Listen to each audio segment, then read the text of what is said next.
একটি বাটন, শুধু একটি বাটন চাপলেই প্যারাশুটটা খুলে যেত, জীবনটা বেঁচে যেত। ফিরতে পারতেন পরিবারের কাছে, ফিরতে পারতেন 6 মাস আগে সদ্য বিয়ে করা প্রিয়তমা স্ত্রীর কাছে। কিন্তু ফ্লাইট লেফটেন্যান্ট তৌকির তা করেননি। তিনি কেন তা করেননি সে কারণটি খুবই সহজ। ফ্লাইট লেফটেন্যান্ট তৌকির কিভাবে যুদ্ধ বিমানটি নিয়ে উত্তরা মাইলস্টোন কলেজ ভবনে বিধ্বস্ত হলো, সেদিনের পুরো ঘটনা এই ভিডিওতে তুলে ধরা হলো। দিনটি ছিল 21 জুলাই 2025, বেলা 1:06। বাংলাদেশ বিমান বাহিনী ঘাঁটি বীর উত্তম একে খন্দকার, কুর্মিটোলা, ঢাকা। ফ্লাইট লেফটেন্যান্ট তৌকিরের জন্য আজকের দিনটি ছিল বরাবরের তুলনায় একদমই আলাদা ও খুবই গুরুত্বপূর্ণ।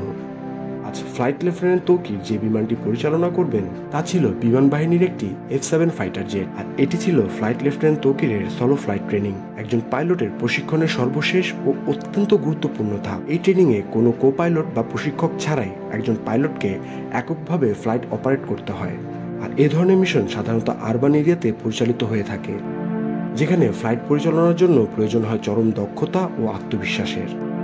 ফ্লাইট লেফটেন্যান্ট তৌকির পুরনো কুর্মিটোলা এয়ারবেস থেকে উড্ডয়ন করেন এবং উত্তরার আকাশ সীমা দিয়ে দিয়াবাড়ি, বাড্ডা, হাতিরঝিলে উঠছিলেন। উড্ডয়নের কিছু সময় পরে ফ্লাইট লেফটেন্যান্ট তৌকির বিমানটিতে অস্বাভাবিক কিছু দেখতে পান। তিনি দেরি না করে সাথে সাথে কন্ট্রোল রুমে রিপোর্ট করেন যে তার বিমানে যান্ত্রিক ত্রুটি দেখা দিয়েছে। বিমানের ভারসাম্য হারিয়ে নিচের দিকে ঝুঁকে পড়ছে। কন্ট্রোল রুম থেকে সঙ্গে সঙ্গে জানানো হয় যত দ্রুত সম্ভব বিমানে থাকা ইনজেক্ট ক্যাপসুল সুইচটি চেপে ইনজেকশন সিট দিয়ে নিরাপদে বের হতে। তবে প্রাথমিকভাবে জানা গেছে ফ্লাইট লেফটেন্যান্ট তৌকির শেষ পর্যন্ত বিমানটি রক্ষা করতে চেয়েছিলেন। তিনি বিমানের গতি সর্বোচ্চ পর্যায়ে তুলে দেন, এগোতে থাকেন বীর উত্তম একে খন্দকার বিমান ঘাঁটির দিকে, ফিরিয়ে আনতে চেষ্টা করেন উড্ডয়নের বেজের দিকে। কিন্তু দুর্ভাগ্যবশত বিমানটির নিয়ন্ত্রণ হারিয়ে ফেলেন এবং মাত্র 1 থেকে 1.5 মিনিটের মধ্যেই তা বিধ্বস্ত হয় মাইলস্টোন কলেজের মূল ভবন।